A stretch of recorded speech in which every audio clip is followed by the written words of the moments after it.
Hi friends, welcome to அறுசுவை சமையல் Sandhya's kitchen. இன்றைக்கி நம்ம கிச்சனில் ஒரு சூப்பரான ரெசிபி தான் பார்க்க போகிறோம். ஸோ நாம் இன்றைக்கி கும்பகோணம் தஞ்சாவூர்லாம் ரொம்ப ஸ்பெஷலான கடப்பா ரெசிபி தான் நாம் இன்றைக்கி பார்க்க போகிறோம். ஸோ ரொம்பவுமே சுவையான கும்பகோணம் கடப்பா எப்படி பண்ணலான்னு பார்க்கலாம் வாங்க.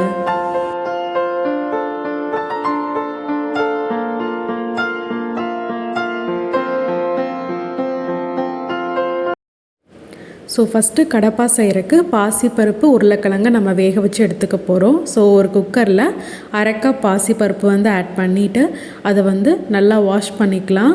ஸோ வாஷ் பண்ணதுக்கப்புறமா இது கூடவே 2 தோல் நீக்கின உருளைக்கிழங்கு நம்ம ஆட் பண்ணிக்கலாம்.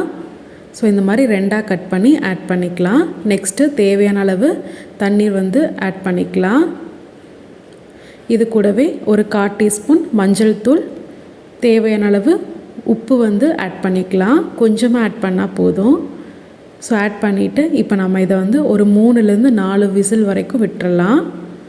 ஸோ பாசிப்பருப்பு நல்லா குலைவாக வேகணும். ஸோ ஸ்டவ் ஆன் பண்ணி இப்போ நம்ம குக்கர் விசில் வச்சிடலாம்.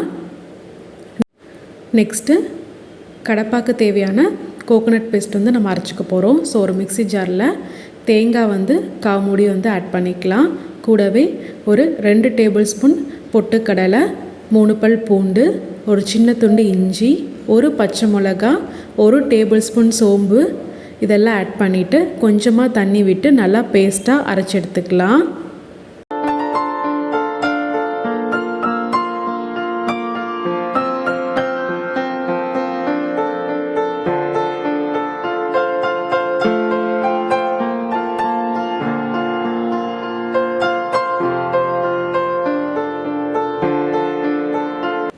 ஸோ ஒரு 4 விசில் வரைக்கும் வந்துருச்சு.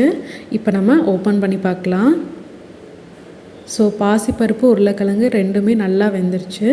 இப்போ நம்ம உருளைக்கிழங்கை தனியாக எடுத்து வச்சிடலாம். தனியாக அதை நம்ம மசிச்சு வச்சுக்கலாம் உருளைக்கிழங்க. நெக்ஸ்ட் இப்போ நம்ம கடப்பா தாளிச்சிடலாம். ஸ்டவ் ஆன் பண்ணி கடாய் வச்சுக்கலாம். 3 டேபிள் ஸ்பூன் எண்ணெய் ஆட் பண்ணிக்கலாம். கூடவே பட்டை, 3 கிராம்பு, கூடவே ஒரு அன்னாச்சி பூ, 2 ஏலக்காய், பிரியாணி இலை 1 சேர்த்துக்கலாம். கொஞ்சமாக சோம்பு ஆட் பண்ணிக்கலாம். ஸோ இது நல்லா பொரிஞ்சதுக்கப்புறமா கட் பண்ணி வச்சுருக்க 2 பெரிய வெங்காயத்தை ஆட் பண்ணிக்கலாம். கொஞ்சமாக கறிவேப்பிலை ஆட் பண்ணிக்கலாம். ஒரு பச்சை மிளகாயை கட் பண்ணி ஆட் பண்ணிக்கலாம். ஸோ இதெல்லாம் நல்லா வணங்கட்டும். ஸோ வெங்காயம் இதெல்லாம் நல்லா வணங்கினதுக்கப்புறமா நம்ம ஒரு மீடியம் சைஸ் தக்காளி கட் பண்ணி ஆட் பண்ணிக்கலாம். ஸோ தக்காளி அதிகமாக சேர்த்துற வேண்டாம். சின்னதாக இருந்தால் 2 சேர்த்துக்கோங்க. பெரிய தக்காளியாக இருந்தால் 1 போதும். ஸோ தக்காளி ஓரளவுக்கு வணங்கினா போதும், ரொம்ப வணங்கணுங்கிற அவசியம் இல்லை.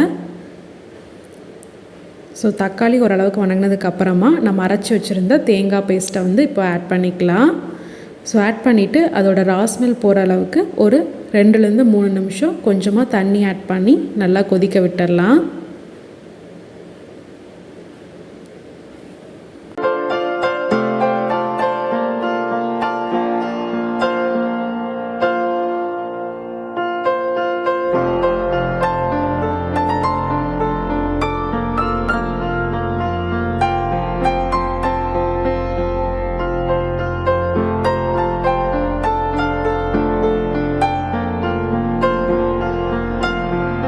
ஸோ நல்லா கொதி வந்ததுக்கப்புறமா நம்ம வேக வச்சு வச்சுருந்த உருளைக்கிழங்கை மசிச்சு ஆட் பண்ணிக்கலாம்.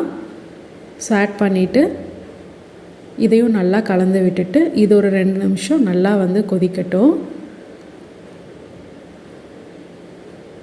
ஸோ இது கொதித்ததுக்கப்புறமா நம்ம பாசிப்பருப்பை கடைஞ்சி இதில் ஆட் பண்ணிக்கலாம்.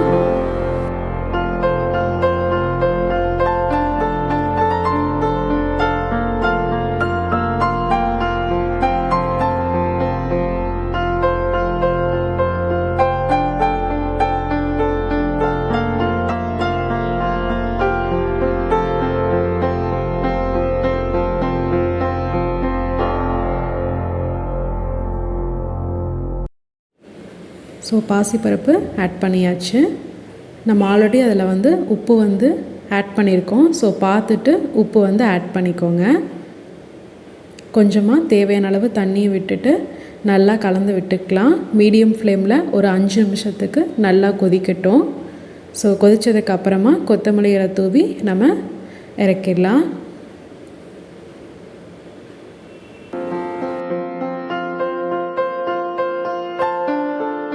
ஸோ சுவையான கும்பகோணம் தஞ்சாவூர் ஸ்பெஷல் கடப்பா வந்து ரெடி ஆயிடுச்சு. இதை நீங்கள் இட்லி, தோசை, சப்பாத்தி, பூரின்னு சொல்லி எல்லாத்துக்குமே சைடிஷாக சாப்பிட்லாம். இதோட டேஸ்ட் அட்டகாசமாக இருக்குங்க. கண்டிப்பாக ட்ரை பண்ணி பாருங்கள். அண்ட் இந்த ரெசிபி உங்களுக்கு பிடிச்சிருந்தா ப்ளீஸ் லைக் பண்ணுங்கள், ஷேர் பண்ணுங்கள், கமெண்ட் பண்ணுங்கள். மறக்காமல் பெல் பட்டனை கிளிக் பண்ணுங்கள். Thank you friends.